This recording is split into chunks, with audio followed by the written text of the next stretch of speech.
So we're going to move into the panel session. I'm going to introduce each panel member and they're going to say really briefly what they do, what they're working on at the moment. And I'm going to introduce them in turn so you don't get confused. And then we're going to have a bit of Q&A about the future of education. So I'm going to kick off with a couple of questions and then it'll be your turn with your questions. So as you're listening to them, think about what questions you would like to ask. So I'm going to go in order because that seems straightforward. So Anastasia Andritsu is Head of Programmes and Partnerships at the British Council in Greece. And she's also Programme Director of this March programme. So Anastasia. Okay, I think for those of you that were here this morning, you have a pretty good idea about our role as an organization, the British Council approach and the value that we put into education for trying to offer better opportunities to young people around the world. Especially in my country, there is a great need for better education in order to be able to overcome both the social but also economic challenges that we face, not only in Greece but at an international level as well. So our approach to education is we try to use different approaches. So we recently started a big project working with refugees and trying to develop in a big refugee camp soft skills and English skills for these people in order to prepare them for the next stage in their lives.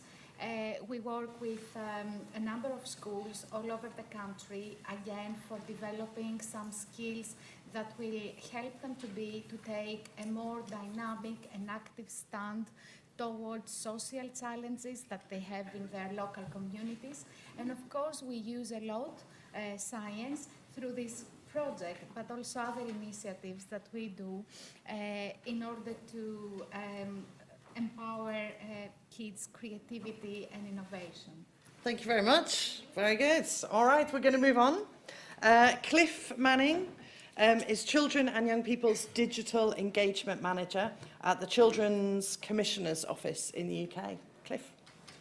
Hi. The Children's Commissioner for England is a statutory role. So the Children's Commissioner is answerable to Parliament but not to government. It's a non-departmental government agency. And the role is to protect and promote children's rights as part of the United Nations Convention on the Rights of the Child, to make sure that children's views are taken seriously and that they have a say wherever decisions are made that impact on children's lives. And that means clearly part of education, but also in terms of the environment and the world around them as well. So the Children's Commissioner's role is to amplify and champion children and to also empower them to make change improve their own lives and those around them, particularly children in care and looked after children. So has a particular remit to represent the views of those children. Some of the work which we do is around, the work that I'm involved with is around how do we consult and listen to children, how do we understand their needs and their views on the world, and how can we represent those back and empower them to make a change. So two key projects which are relevant to, I think, today's project is we run a thing called Takeover Challenge, which is encouraging young people to, businesses, organisations and institutes to bring in young people and represent youth voice within the organisations, where young people actually come in and take over the organisation for a period of time and that they actually make decisions. So it's next week is our big day on November the 18th, and we've got children taking over nearly all of the Whitehall positions, the Chief of Police, various different organisations. We've had the young people at the Science Museum, so there's a whole range of stuff from there. And we're also running another project called Our Lives, where we're asking children to answer 10 simple questions about their lives and upload those as videos. Starts from what did you eat today, through to what did you do at the weekend, through to if you were in charge of the country, what would you do? So we're really interested in getting schools to take part in that and to submit children, young people's views, because I think it will add to this great debate as well, and getting a real view from children from there. So. Fantastic. Thanks, Cliff. Looking forward to the 18th of November. Rick Hall is founder of Ignite and a long-standing friend of the British Science Association and indeed of science and the arts. Rick. Oh, thank you, Catherine. Good afternoon, everybody. Yes, Rick Hall from Ignite. Ignite is a very small organisation based in Nottingham. We're a not-for-profit agency, and our mission is to promote creativity in learning, not exclusively across the sciences, although we have recently become known for a number of programmes that do promote creative approaches to STEM education. But we're primarily interested in encouraging activities and events and projects and programmes where young people can reveal and discover their own innate creativity and then exercise it. And by exercising it, kind of improve and enhance their capacity for creativity. We're very committed to that overlap of creativity and curiosity. And that in turn has led us to a number of programmes where we're interested in that notion of science capital, which we heard from Louise this morning, and citizen science, where actually topics and activities can be chosen by the participants. And so I hope I'll have an opportunity to share with you our experience of a flagship project called Lab 13, which is a space in a school that children manage for their own science investigations. They engage a scientist in residence who isn't there to teach them science, is largely there to make sure they don't set their hair on fire or poison the rest of the school. But it's a space where they learn to be scientists as well as learning science. And so one of, again, the key messages I think that you'll probably hear repeated across the panel this afternoon is how can we encourage more activities where children are allowed to do science as well as learn science. Fantastic. Thank you, Rick. Eckhard Winter. Oh, yes.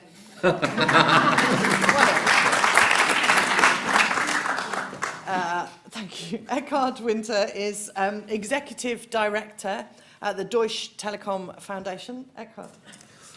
Yeah, hello everybody. The Deutsche Telekom Foundation was established 13 years ago in the wake of the PISA results, where it turned out that Germany's education system is not as strong as we thought at that time. Therefore, our mission is to improve science, technology, engineering, mathematics, STEM education. And I dare say that we are one of the major players in this field, also politically.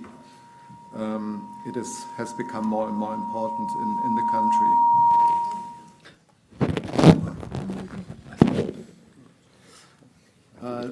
The cross-cutting issue, which is very important for us now, is digitization, and the question of how best to use ICT to teach and learn.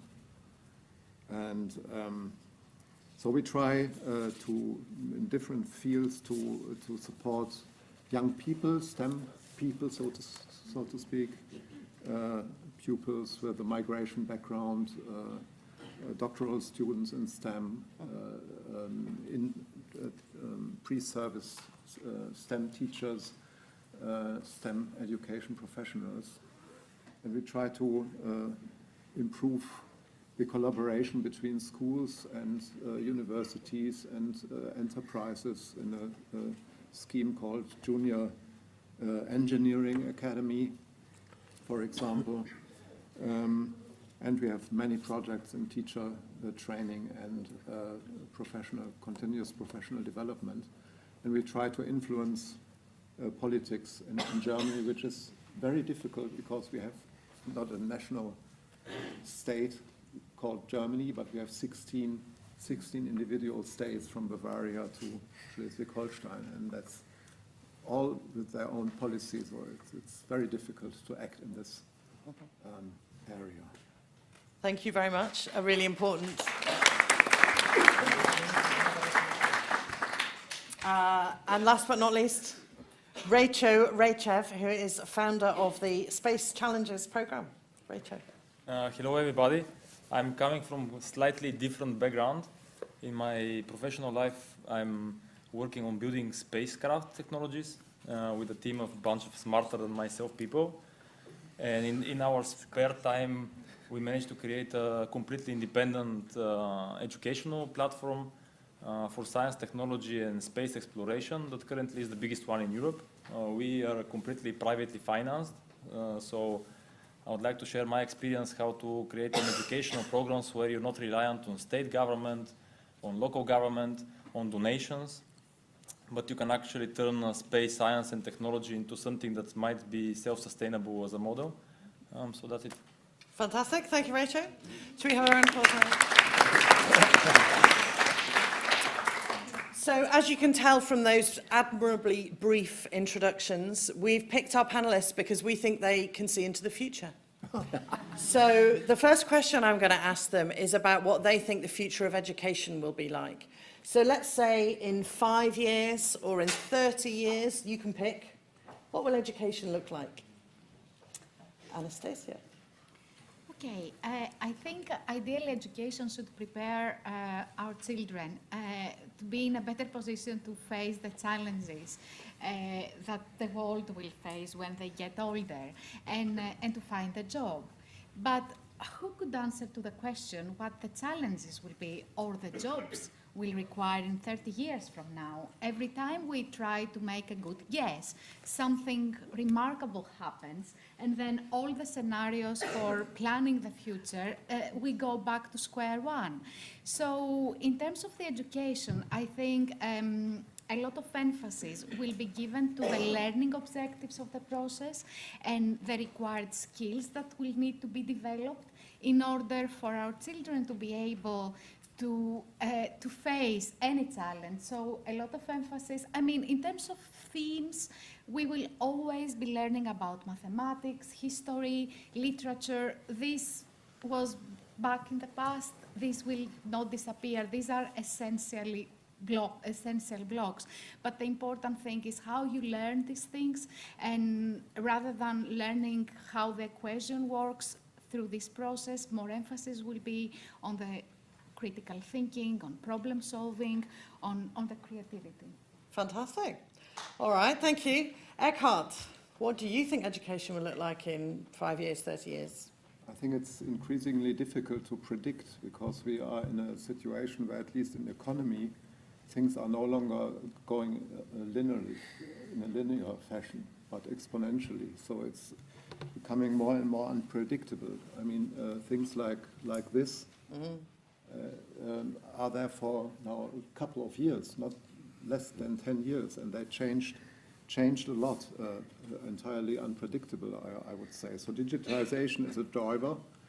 Diversity and heterogeneity of the learners are becoming more and more important, and maybe these digital devices are part of the solution to address this, to have a more personalized learning.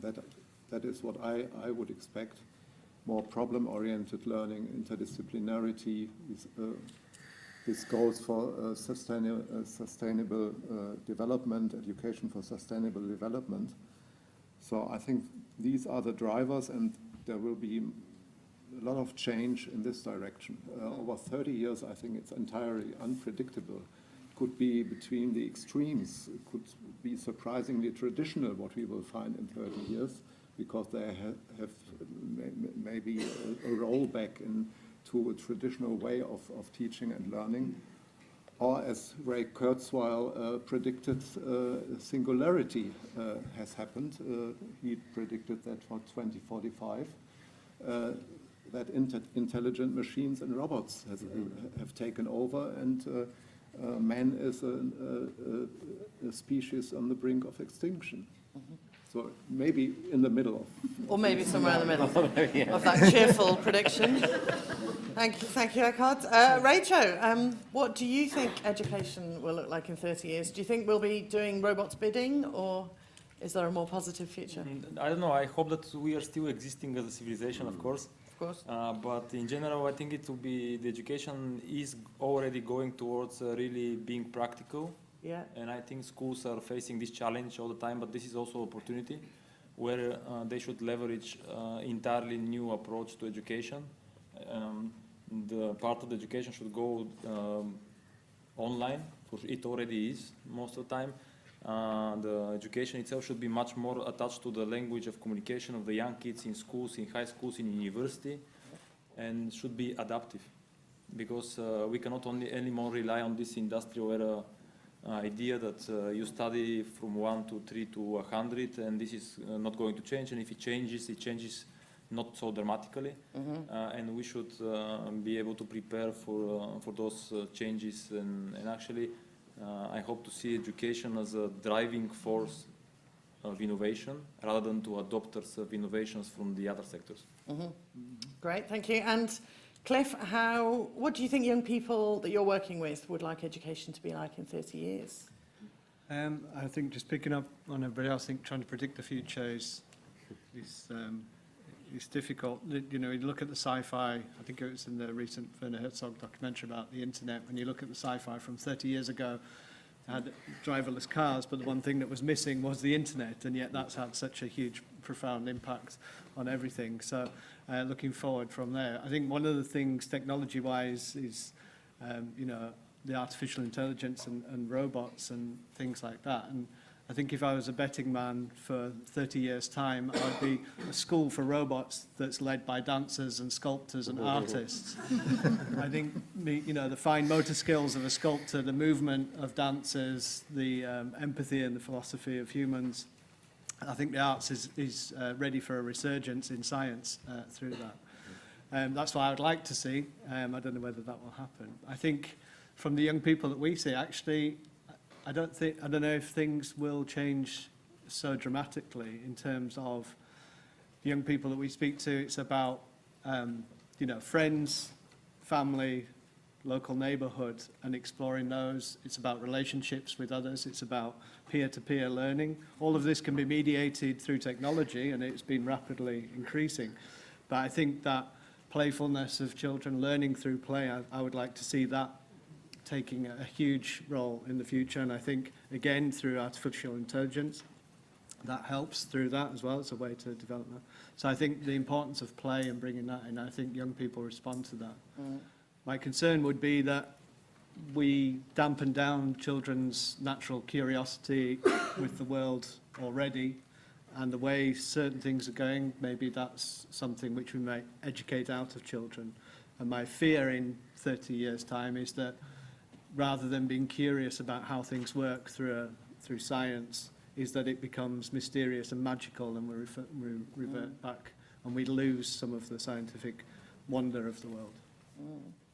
So one of the things I'm picking up from what you're saying is that there's a sense of an increasing pace of change, like the changes are accelerating, and the impact they're having on education is getting more and more significant. Rick, what do you think education will, or maybe should, look like in 30 years? Well, I'd quite like to address the 5 years ahead and then look into the future, because my fear about the next 5 years is that we will be increasingly obsessed by testing and league tables, particularly I think in the UK and perhaps other Western developed economies. But I think that, and I'd quite like to look at 33 and a third years hence, rather than just 30, because in 33 and a third years' time, two things will happen, and I predict two things will happen. One is that I will celebrate my 100th birthday, and the second, when I go into Lab 13s, we have two in Ghana. And when I go into schools in Ghana, I get introduced as our grandfather already. You know, our grandfather would like to say something to you, children. And I say to them, two things will happen in 2050. One is I'll celebrate my 100th birthday, and I'd like you all to come and join in the party. But the second thing is that I predict that one of you, and probably one of you girls, will be awarded a Nobel Prize for Science. And thank them, applaud them. And that will come about because actually a number of things will happen.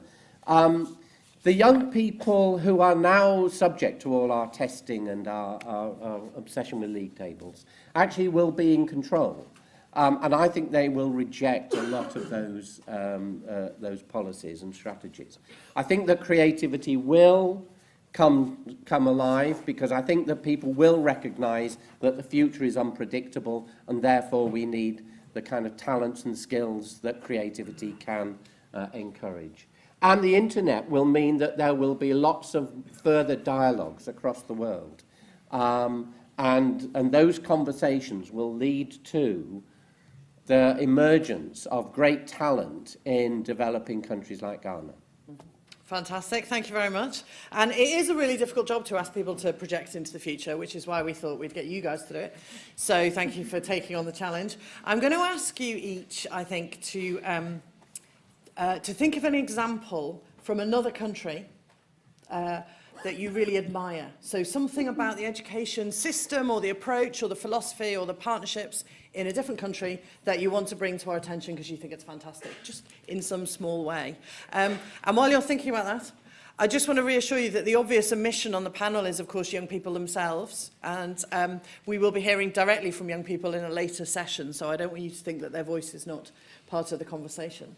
So I don't know if there's any volunteers to go first for an international example. Eckhard, you look ready? Well, I think one of the key features for successful PISA countries is that teachers are held in high esteem. Yeah. Therefore, we should learn from countries where this is happening.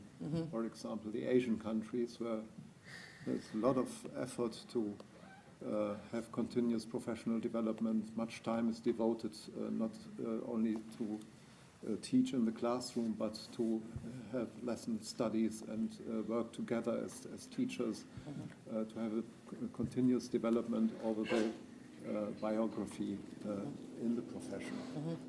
And there's been a lot of coverage in the UK of teachers in Finland, in particular, where the majority have master's degrees. And I think in the UK there is a move to increase, the amount of professional development available to teachers, and encourage them to have opportunities to reflect on their practice and improve their teaching. Can I pick up on that what's happening in Finland, and contrast it with some of the Asian economies? I'm also fortunate this year in that I've been awarded a Churchill Fellowship, which means I get paid to travel.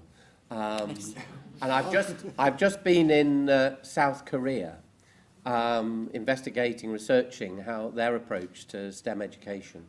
And whilst it is very practical and hands-on, and there's a high regard for the teaching profession, again, they're being wound up to attainment levels. I was talking to a young student who started school at 8 o'clock in the morning, finished at 6, and then did extra tuition until 10 in the evening.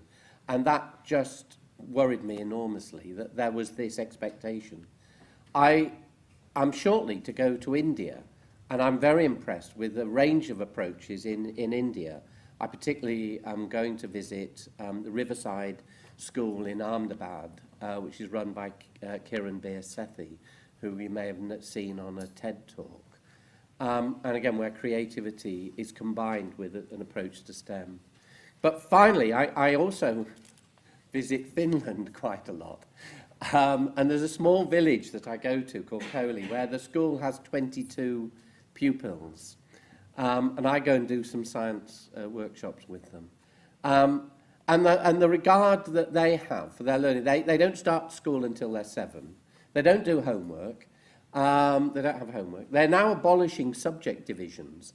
And when I first visited, they were taking one of the groups out on orienteering into the woods. And I think that kind of interdisciplinary approach, that kind of, again, high regard for project work or learning experientially should catch on. Mm-hmm.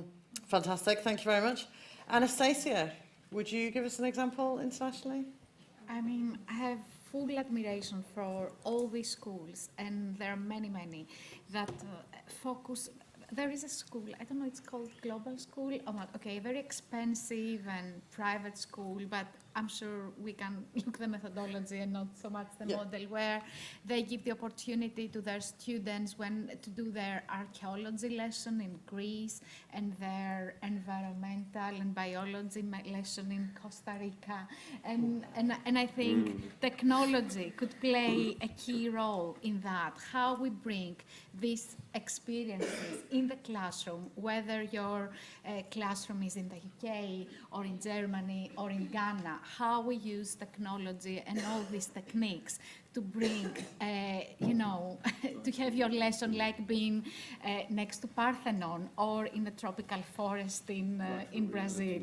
So full of admiration for the schools that with a lot or not so much means, they try to develop this concept of global education. And of course, we should not forget that on our project website, you can see more than 20 best practices from the 7 countries involved in the project, where you will be really fascinated by the creativity that teachers in these countries have and trying to, the projects that they are putting forward. Brilliant. And if someone could tweet that link, that would be very helpful. Thank you. Eckhart, did you say virtual reality then? Did you, Yes, in response that's to the recent Alistair? hype, at least in our country, with Yeah. smartphones, and it's easy. It will develop very rapidly.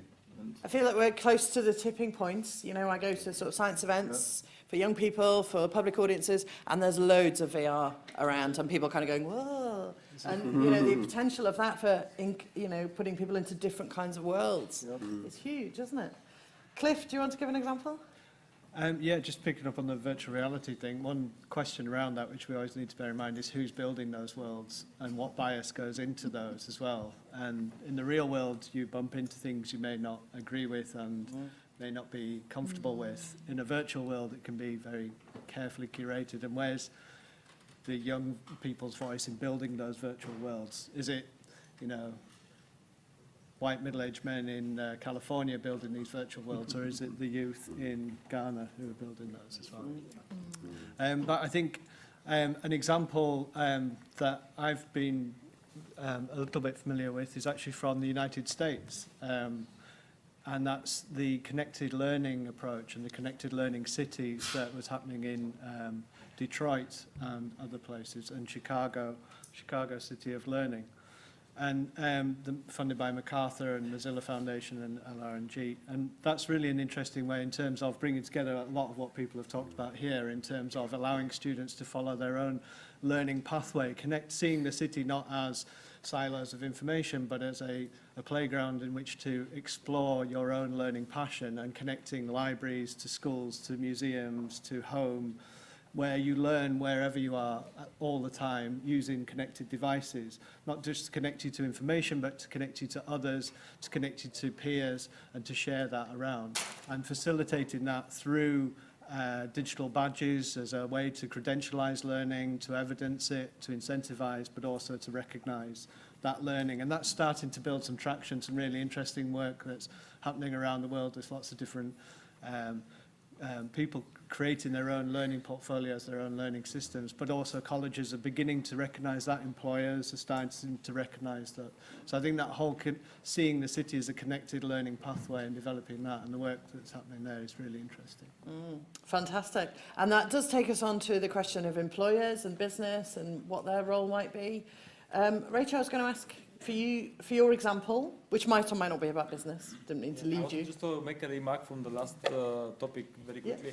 I think the future of education and the future in communication and interaction goes more beyond virtual reality. I think augmented reality is the future, because the augmented reality actually connects the physical world and the digital world. The problem with the virtual reality, you put a glasses or a tablet or I don't know, a phone, but you cannot see the physical world, while the augmented reality will be literally enabling you to see the things in your world, in your real world, in different perspectives. And the connection with business, I think it's our basically not only commitment but requirement to think how we can help education. For example, when I started with the idea 7 years ago and say, because in our country at the time, I'm from Bulgaria, so we didn't have a good, evidently good space education. And I say, okay, let's build a space program.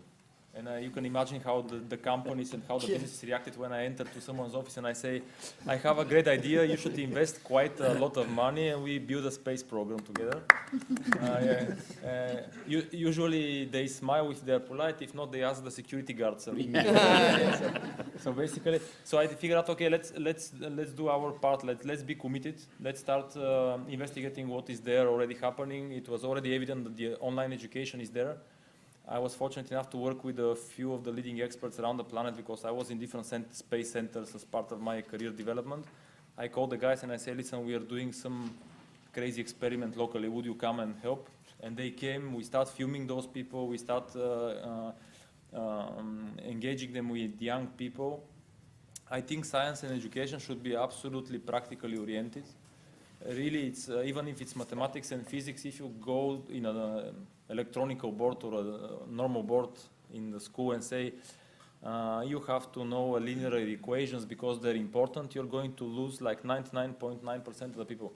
If you show them a video of a rocket system flying from 0 to 30,000 kilometers per hour in 8 minutes, launching a spacecraft into orbit, and the guy who is telling you, do you want to be the next guy calculating the trajectory, or do you want to know how the combustion inside the engines happens? It's the same linear equations, the same mathematics, but then you are becoming a salesman of the brilliance of science and technology.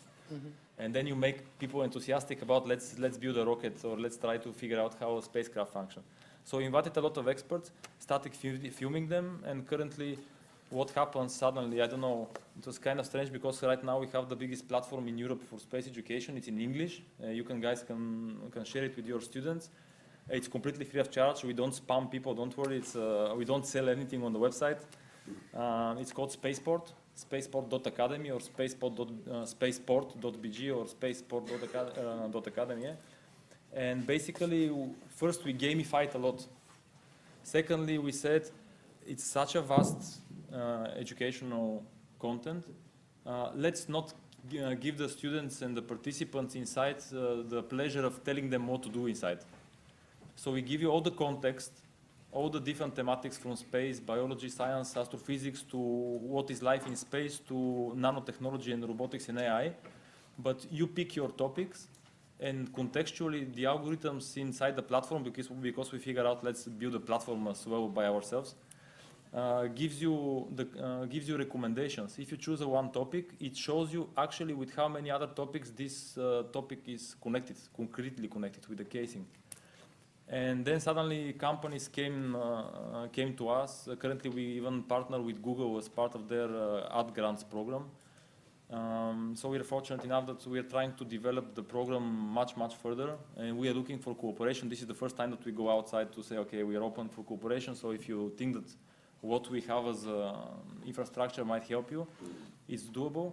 And last, I think that we really need to think, and you guys have this challenge as well. I know it's a pain in the ass, basically, but it's true. You have to convince the local businesses and the local companies that education has tangible, really tangible parametric return on their investment. In our case, students from our programs have started 4 or 5 companies successfully, generated in the last 2.5 years more than €2.5 million investments in Bulgaria. Starting from scratch, basically. Then a big company comes and we say, listen, you cannot afford constantly your R&D department to build your prototypes for you. Give us your challenge. Let's give it to the students with the detail that the students always have the IP rights over whatever they do. But you as a company gets the first come, first serve basis to bid, to propose them to invest in their programs. And suddenly you convince the company that this education makes sense to them to invest. It's not you're going and telling them invest in education for the self-purpose of being education. You're telling them invest in education because this is your future as a company. This is the idea. And that picks up on a number of themes which came out in the conversation. So digitization, obviously, but also partnership. So the idea of building platforms that others can use to develop personalized learning agendas, and the idea of student-led. learning plans, so customised curricula that enable people to pick up on their interests or their strengths or do things in the order in which they are most interested. So thank you for that example. So we're going to open up the floor to questions now. So if you raise your hand, and my colleague Jenny will bring you the microphone. We are recording the conversation, so it is important that you speak into the microphone. So anyone want to kick us off with a question? Thank you, gentlemen here. Just whilst you're talking about business, we're working on a project in Cumbria called CCAT, an education centre for advanced technology and science.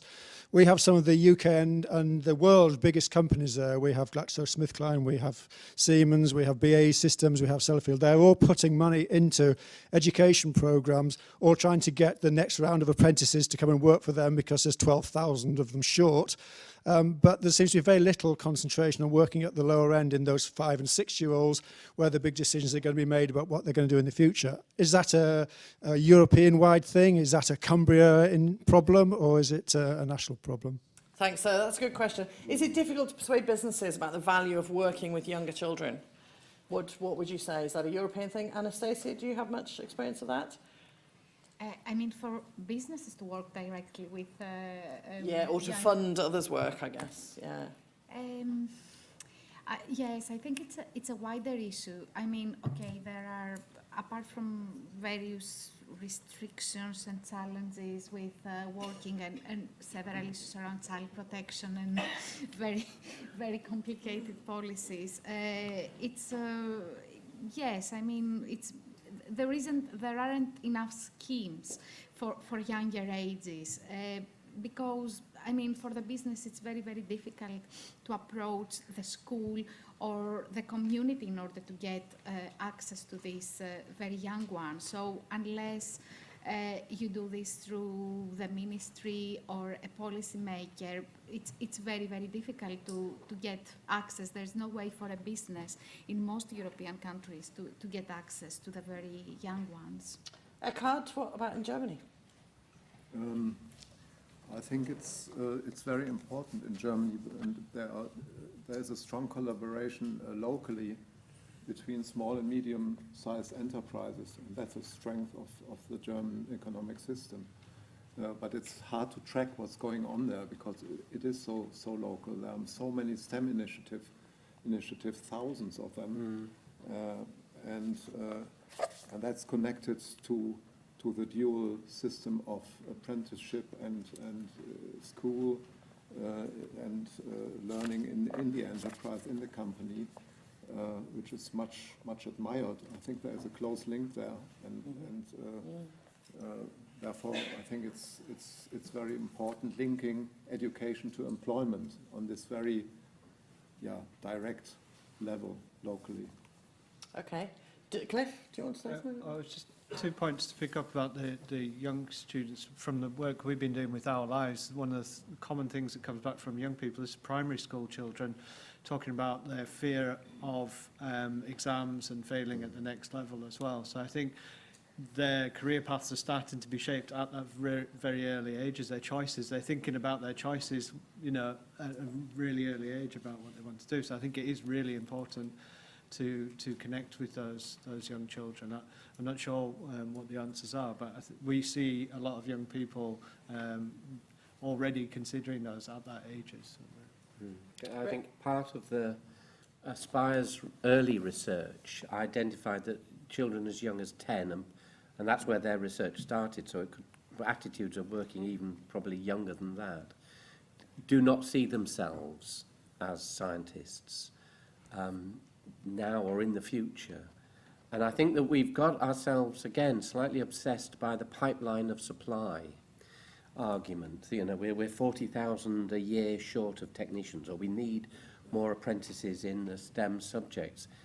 And neglecting that notion that actually science education is an entitlement for all children. It's part, again, if we go back to the cultural aspect of this, it's not just about their future career or how many are going in to take up STEM degrees. It's actually a right, an entitlement for their education at all ages.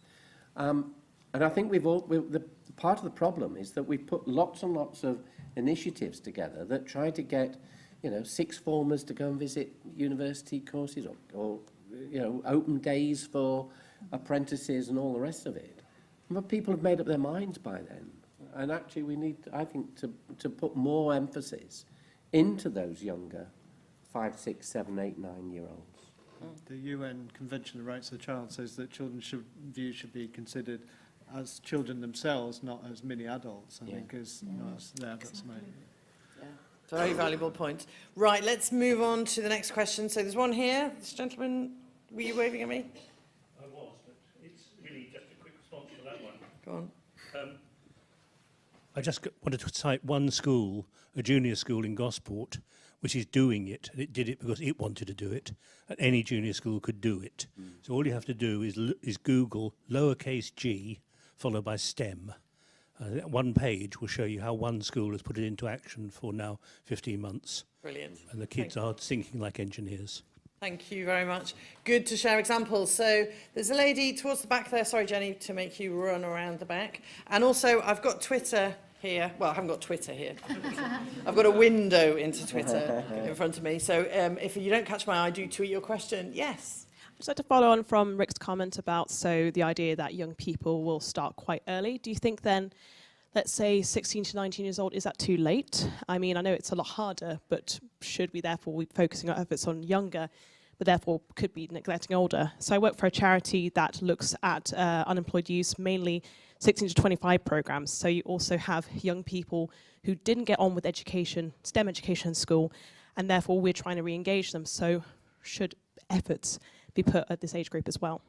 I would say definitely put investment into young people of all ages, and again, particularly those that might be in danger of becoming what we call NEET, not in employment, education or training. Resources need to be there to enhance the life chances of all young people. Yeah. Alison? And actually, just to follow up on that, most STEM projects focus on younger ages because I think the age range you talked about, 16 to 19, 16 to 20, it's the most difficult one, and it's the most difficult to reach and to engage with. So if you ask me, I would say that special focus should be given to this, and it's not too late. I mean, the way things are developing, we may need to change the subject of our job many years throughout our working our career. So Just to pick up on the point about the children from different who've the attainment might be lower and the apprenticeship research that the Children's Commissioner did looked at the uptake of apprenticeships amongst care leavers, children with care experience, and there were, I think it was 8 times less likely to be on an apprenticeship than children in the general population. They're already less likely to be at university. So there's a real trying to join up those young people who have had care experience, leaving care into this apprenticeship. I think there's some great opportunities there and to stimulate their interest. Yeah.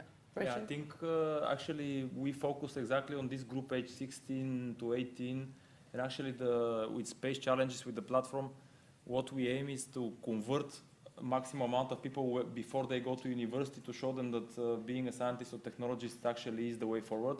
I saw a statistic in the morning that I was really surprised. Not surprised, but I am surprised that people see it this way because when asked the children what they want to become, about 50-something% will say, I want to be a manager. And now, manager is not a profession, I'm sure that you guys know. But again, if you as a mentors and as a teachers, and I'm sure that simply I salute you that you are here in the auditorium because I know that each one of you has your own success stories. But subjectively, who are the best managers on the planet?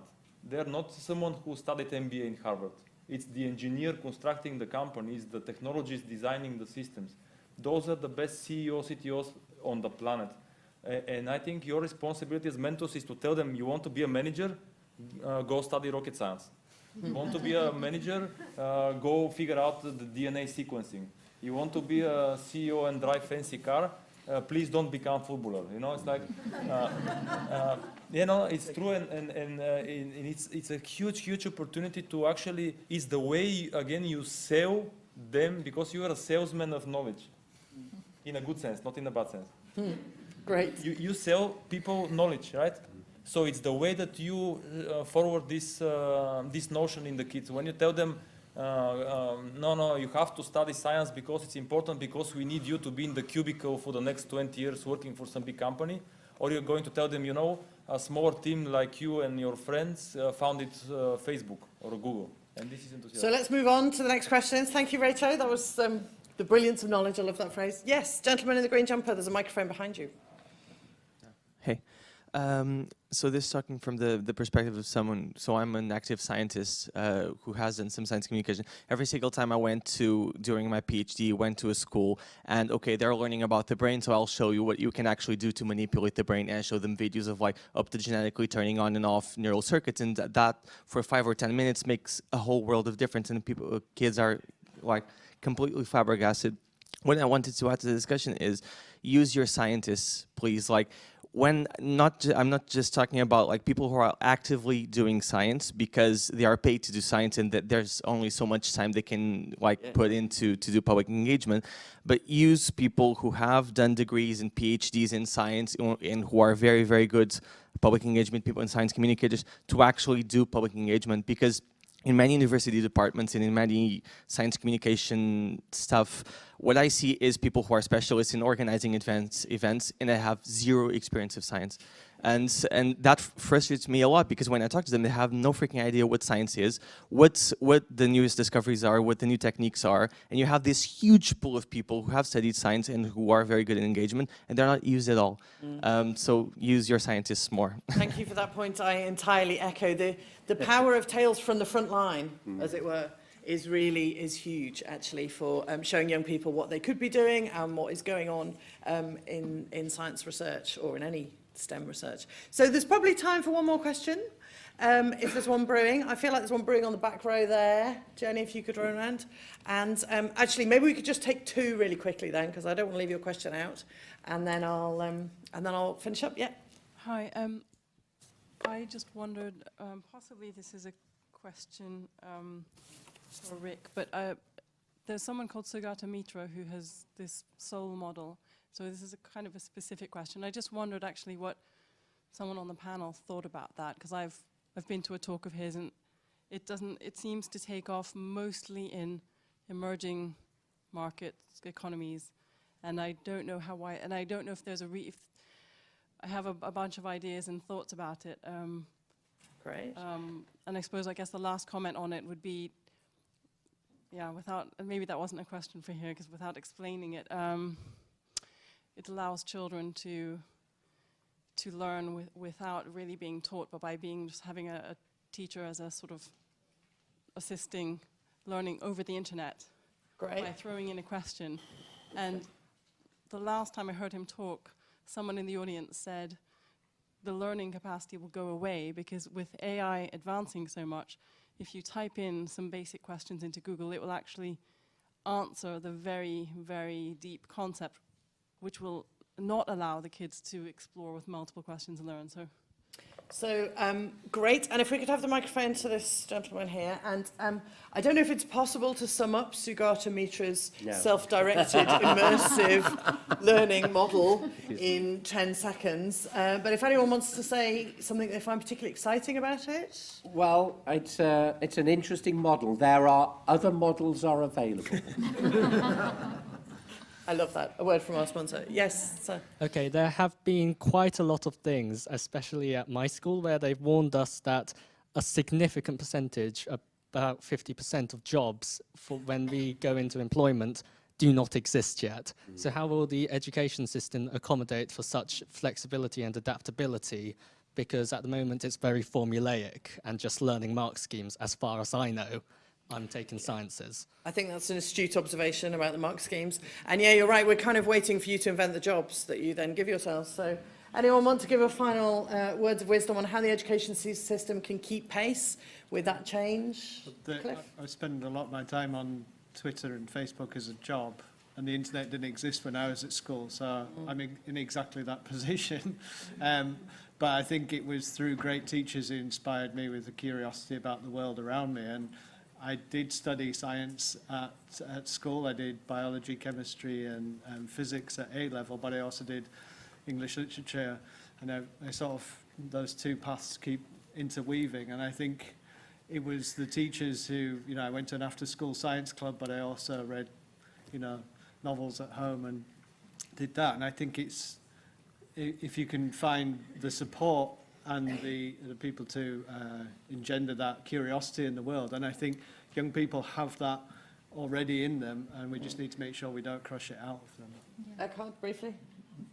Maybe I would say creativity is the most important because that will stay. And so the arts are as important as the sciences, and doing research, hands-on, minds-on, and then you're safe, I would say. Anastasia, did you? Yes, and as we said at the beginning, I think more emphasis should be given on developing your creativity or your problem solving or your critical thinking skills through mathematics, through science, through arts, rather than the other way around. So at the end of the day, you have developed a very useful skill set that we hope that then you will be able to adapt to any changing environment. Thank you. Rick? Well, not only are the jobs still to be invented, the prediction is that most young people will go into jobs and change jobs between 12 and 25 times in their working lives. And an increasing number of companies are relying on products and services that are less than 3 years old.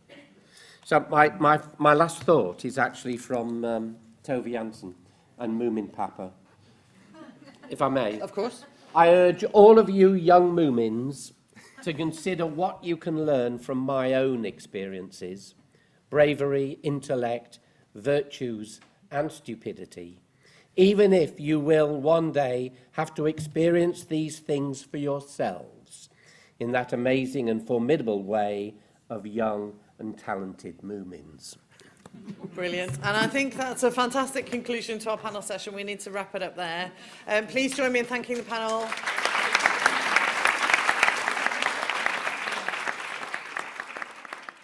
The next job is to introduce my colleague, Jacob Orvik-Stott, who's going to tell us a little bit about the work that the young people who've been here today have been doing. So, thanks. Thank you. Good afternoon, everyone. My name is Jacob Orvik-Stott. I'm a project officer at the British Science Association. And as part of that role, I have the privilege of working with our youth panel, and they're a group of brilliant 13 to 19-year-olds from around the UK who've done a Crest Award. And today we were joined by some equally brilliant young people from the Young Scientist Journal and across our March partners as well. And we've been involved in your plenary sessions, but we've also done our own breakout sessions. And throughout all of those sessions, we've been kind of keeping a focus on the young people's vision for the future of science education for them. And that's fed into the development of a youth education manifesto, which has been artistically drawn by a brilliant graphic illustrator there, Becky. So I've been encouraging them to sort of fill their boots with coffee and sugary biscuits. So I'm hoping that we'll get a nice, lively presentation. So I'd like you to join me in welcoming Peter, Ryan, Sanka, Charlie and Bethany to the stage.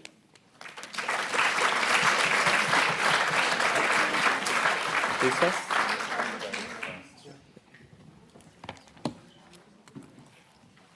So the first point we came up was that the curriculum should encourage more open book tests. And what this really means is that we're not suggesting there should be an overthrow of the current system of doing public exams. There should be exams, but we're saying in class we should have more open book tests as this relates to real life more. Basically, overall what we agreed on was to make science more interesting for young people like us was to make it more relatable to real life. And having open book tests does exactly this, you know. It allows us to apply information, not just learn facts, you know. Nowadays we could go on Google, look up the facts, but how we apply these facts is what sets us apart from everybody else. So that was what it basically allows us to do problem solving more like some other examinations like pre-U and Olympiads, for instance. So that's why we suggest that we should have more open book testing in curriculum. Our second point was that schools should form more links with other educational communities and facilities so that the resources can be shared between everyone.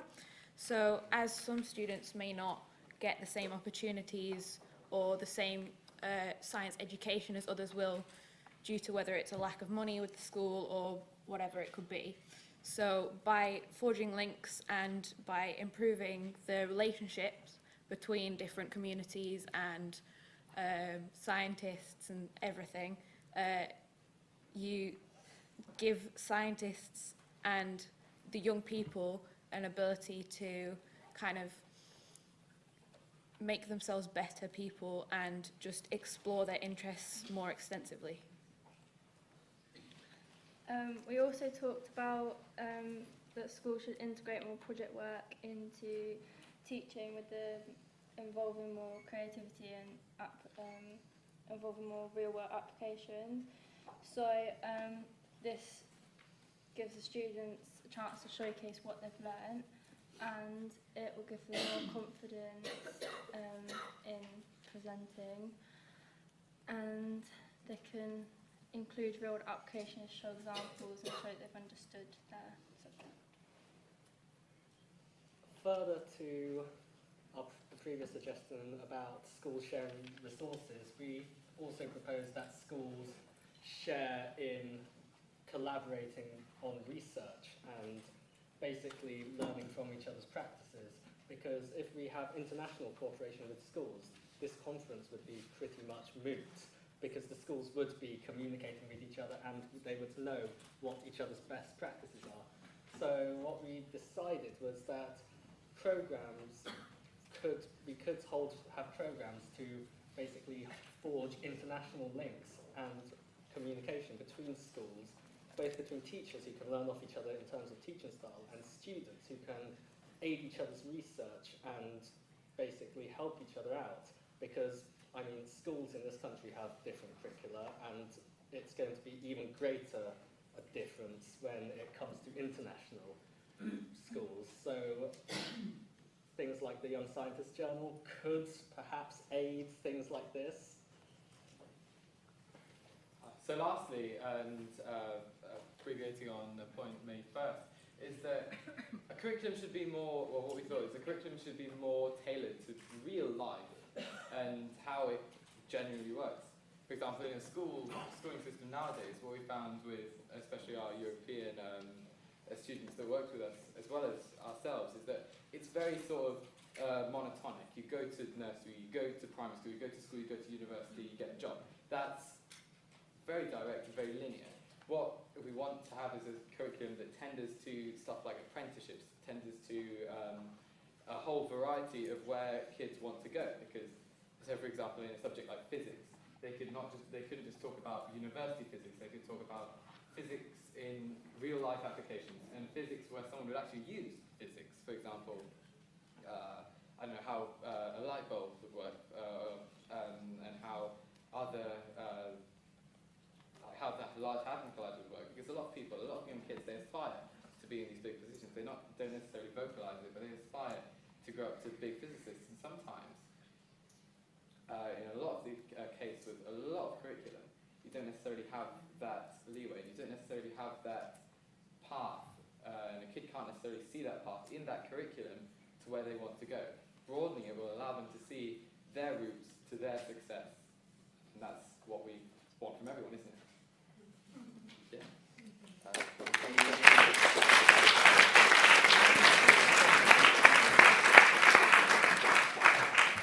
Thanks, guys. We're going to field a few questions now from the audience. Or comments? Just gentleman in the middle. Gentleman.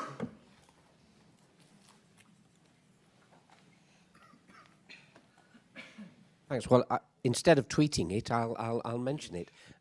Great points, guys, and especially the points about more cooperation between schools and activities, and of course that's going to increase across the international borders, and it'll be a great counter to Brexit and anything else that might get in the way. There's a great article actually in this morning's Guardian newspaper about schools dropping kind of league tables and becoming much more cooperative, and I can highly recommend it. So well done, chaps. Great point. Thanks. Just the gentleman down here, Jenny. Thank you. Thanks for sharing those thoughts. I'm interested to know which ideas you rejected. and why? Any takers? Do you mean like sort of rejecting from normal curriculum? Sorry, which of your Which of these ones? Oh, okay. You rejected, which didn't make the list? Which less important ones? What the one about text? Yeah. Got a suggestion over here. Oh, do you We were one of the ones we didn't put on there, but came very close. Was opinions about technology and teachers. Those are being tweeted up there, but we thought how those people say that technology will help. They don't really mention very much, but they say technology as if it's the cure, the be all of it. So we thought there should be more emphasis on like teachers and materials than only relying on technology. There are research that show that you read quicker on paper than like online, stuff like that. So you still need these online things. So maybe not just go all in technology. Still stay with the teachers, textbooks, stuff like that. Did you have a... And may I add furthermore that you could probably learn to do you can't like fully learn how to do something by just looking at the internet, although it is becoming increasingly possible to do so. You do need a teacher, and teachers are also the people who do curate these online resources. So we were considering definitely that teachers should be invested with much more gravity than technology in science, because especially. No robot teachers then. Oh,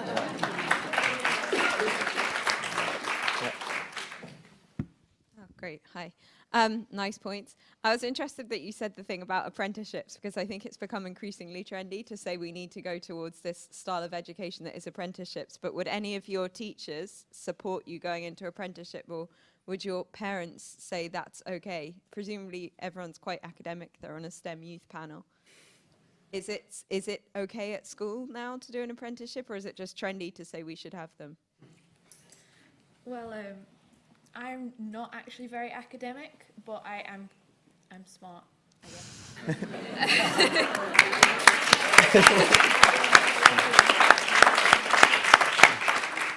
So a lot of stuff from my school has been focused on getting me into a place of education where I can feel like I'm doing well, and it's not fully on exams and A-levels and going to university. So I've learned a lot about apprenticeships, and both my teachers and my parents are very, very supportive of them, because they know that it's the best choice for me. So it is. I just want to be sure. I think they're amazing, but I just want to make sure that everyone's on the same page about them. Congratulations. Did you have a different point? Or an addition? Add on to that. Sort of you said about apprenticeships being a sort of a separate route, and I think we're coming to that age now when people, students, accept that you can't, your future and everything you stand by isn't represented by a letter on a sheet, and it's not represented by which university you go to, because your intelligence is something that you cannot define by a test. And something an apprenticeship does is it doesn't necessarily have that limitation of a test. It's much more practical. It's much more, it lets you explore. And I think a lot more people, and you'll find a lot more academics, and I think in the next 10 years, a lot more academics will be moving towards an apprenticeship because they feel it's best for them. And why be restricted to, 50 universities in the UK when you can do any kind of apprenticeship with any kind of company you want? And I think from my experience, many parents do support apprenticeships, and if they don't, I think it's about time they should.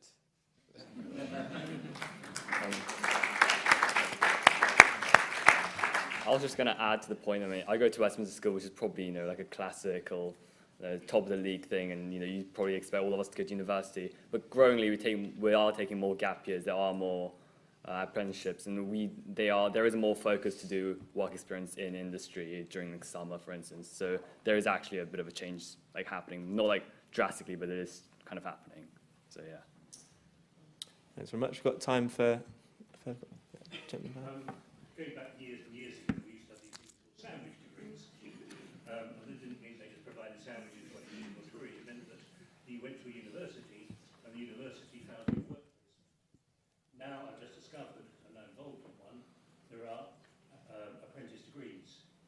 So you can actually sign up with a company who then pays for your fees, which you do along at a university course alongside your work in that company.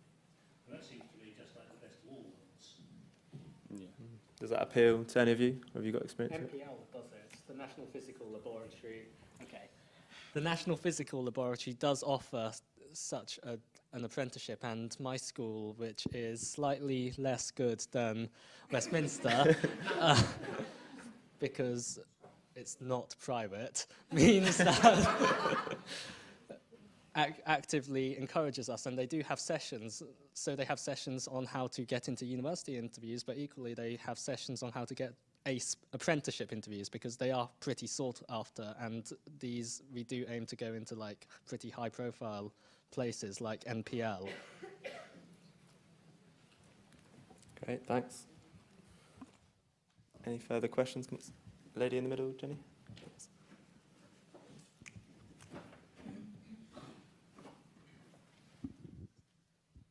I was just wondering what motivates young people. So is it, I mean, stereotypically we think it's salary, but it may not be.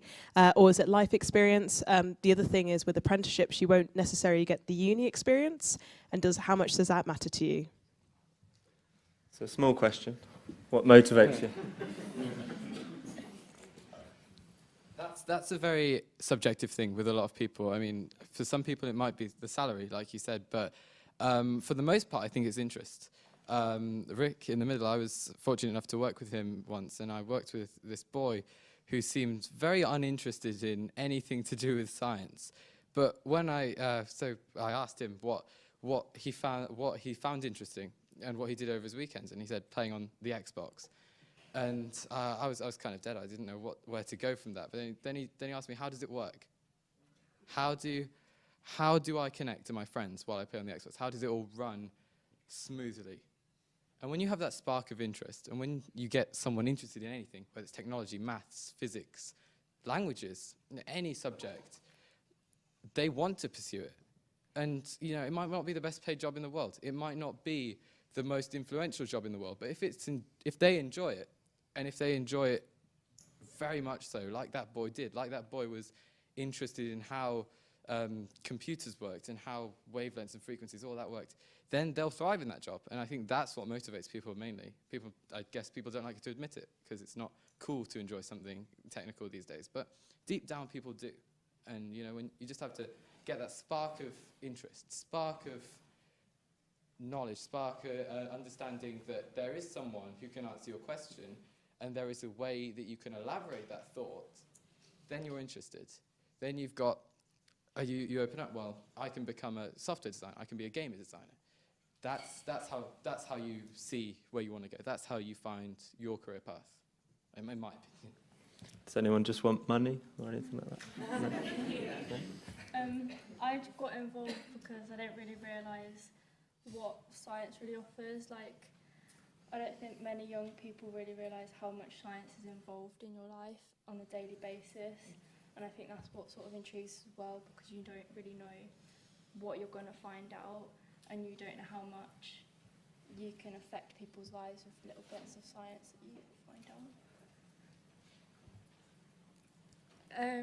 It's kind of been thrust into this. You don't have to. I guess for me, it's more about, I guess it's a little bit out of spite. Because, would you like to elaborate? Because everything is women in STEM. It's become a really big thing. But when I was little, it wasn't really a big thing, and I was always told, go into the arts, go into history, do English. And I said to people, no, I don't want to do that. I want to prove people wrong and say, yeah, I can do what I want to do. And if science is what I want to do, then I'll do it.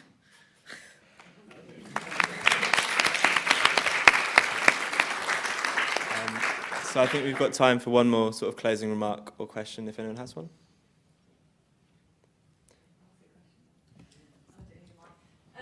You mentioned in your manifesto about your enjoyment and your desire to work on context, real life context. Can I ask any of you or all of you, which would be your best context that you would love to explore or work in? Should we just go up? Yeah. It's a general That's a nice end. Or context-wise, I would sort of want to, like, I like chemistry and biology, so what I want to go into is like sort of medical research, so that's my context I'd like to work in. I want to work with life support systems on spacecraft and submarines and stuff.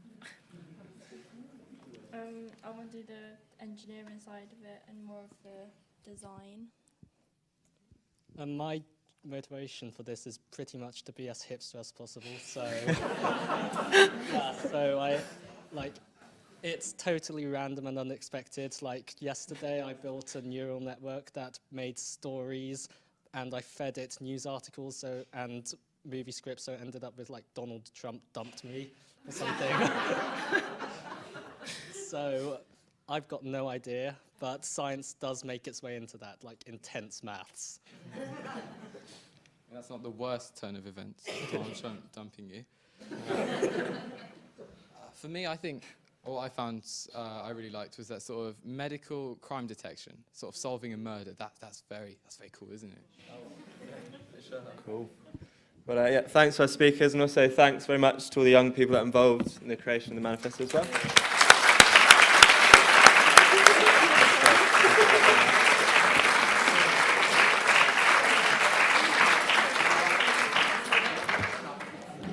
That was fantastic, wasn't it? And a really pragmatic but aspirational manifesto that I can imagine people working towards. So a great position to, as we come towards the end of the formal day. So my next role is to introduce Adrian Fenton, who is, has a modular job title, actually, I've just discovered. So there's 3 components, and you can put them in any order, and it still makes sense.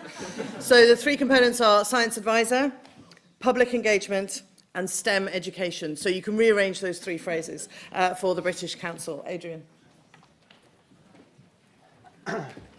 Great. Thanks very much for that, Catherine.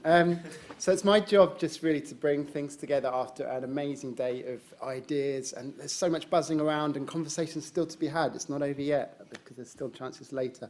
I thought this was a really visual and personal way to bring things together. I'm really pleased that we had the youth voice element alongside this, which has been a part of the March project since the beginning. And I urge you to perhaps, take pictures of this and think about youth organisations that would this would capture their imagination, because I was also interested about how it's well beyond STEM as well. A lot of their points are broad points about education. So I think it's quite a powerful way to reach out to organisations, which really goes back to the stories and points about culture at the beginning of the day from the British Science Association and British Council.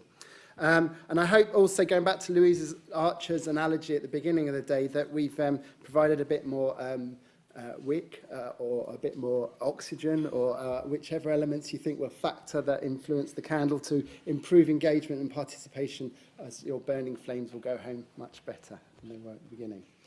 I was interested in the Twitter thing. So I did a count at lunch. Around 1 o'clock, I made it 252 tweets with the hashtag Eurostem. That hasn't been peer-reviewed, so it's just an estimate. But I was impressed with the conversations and the sound bites that people have been putting up. That should still be continuing. We're not over yet. So that is really important, because the whole point of the March conference is also not only sharing between teachers and organisations, but it's having a voice for STEM across Europe, across between countries, so that we can share things and influence policy and influence organisations that can take these ideas forward. The journey has been an interesting one over the 3 years. It's really hard getting European projects off the ground, I'll be honest. In the sense, I was at the British Science Association when we started, and trying to find approaches to practical teacher engagement that work across countries in different ways, where the models can come together. Finding things that work is quite hard. Different countries have different needs. But standing here, I feel like there's such a flow of ideas that today has been an amazing way. And although we're sort of at the peak of the ramp, it should continue. So I know the project group tomorrow will be talking about dissemination opportunities over the next month or 2. And so again, tweet away or tell us your ideas if you think there are ways we can use the outcomes from these various parts of the project. So I'm really emphasising actions that you can do. Perhaps do the classic thing of thinking of 2 or 3 that you can follow up with, so that this is a productive day, that you can make sure you've got things to go away with that you are really going to action to enable the ideas to carry forwards. There might be events that you want to go to as well. This morning Claire mentioned the British Council's Commonwealth debate that's happening on the 24th. That's open to any schools in any country. We also have in the UK the International Day of the Association for Science Education. It's in January, open to international delegates, worthy opportunities for dissemination and sharing ideas. There's the World Education Forum that the British Council is involved with in January as well. So we do want to emphasise ways that we can take this forward. Can I emphasise, I've been told this from about 4 people at least, please make sure you fill in your evaluations before you go home. That's really important, and hand them in to Amelia and on the way out, or make sure we capture those. Please don't go away without them. As part of the EU project, this is vital evidence, and we really must make sure we get that. And also there are certificates for participation that you can collect on the way out to show that you have, if you need that for your own CPD development things.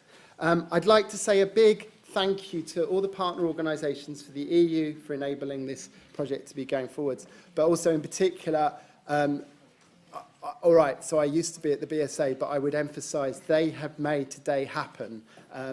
Amelia, Steve and the whole team. It's fatal to name names, but I feel like I've picked out the people who have been central to enabling things to happen. And it's run very fluidly, and I really thank them for the work that they've done in making this a success.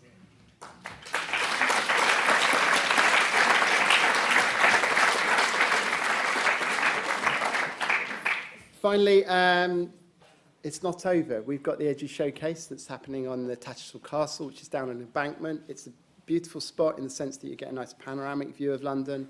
It's from 6 o'clock onwards, so you don't feel like you have to rush there straight away. There'll be staggered food during the evening, but we'd love to see you there. We have over 250 people registered, so it is an opportunity to continue the networking, to see more detailed displays from some of the people today, and also to have other information available from the partners involved, and to celebrate the project as well. So I hope that the majority of you will be able to come along that to later. There is food and drinks as well there as well. I shouldn't forget that bit. So that's pretty much all of it for me. So thanks very much for all your active participation in today as well, and keeping to time. And I hope this is just the start of the next steps with international collaborations. Okay.